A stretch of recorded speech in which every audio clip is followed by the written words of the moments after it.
Postulé au patrimoine mondial de l'UNESCO, une démarche légitime. Le phare de Cordouan s'élève sur un site naturel exceptionnel, à l'embouchure de l'estuaire.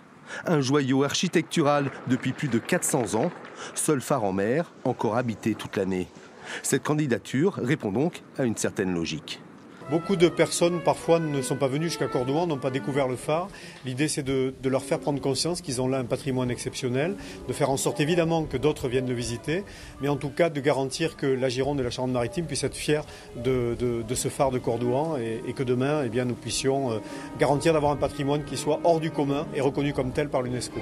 Lionel, lui, connaît bien l'importance du phare. Gardien ici depuis 9 ans, il espère juste que cette aventure n'affectera pas l'identité des lieux. C'est moi qui fais la cuisine un peu au phare et les gens rentrent des fois dans la cuisine, soulèvent le couvercle de la casserole, là, ça doit être bon. Ils voient vraiment qu'on vit dans le phare. On ne fait pas semblant de vivre dans le phare.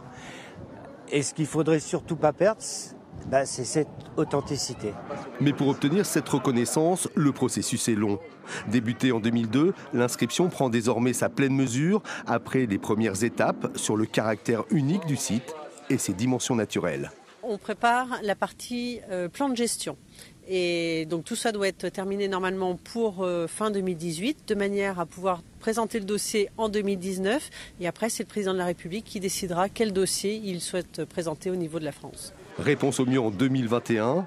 D'ici là, les travaux de réhabilitation se poursuivent à hauteur de 6 millions, auxquels il faut ajouter plusieurs dizaines de milliers d'euros pour parachever la candidature.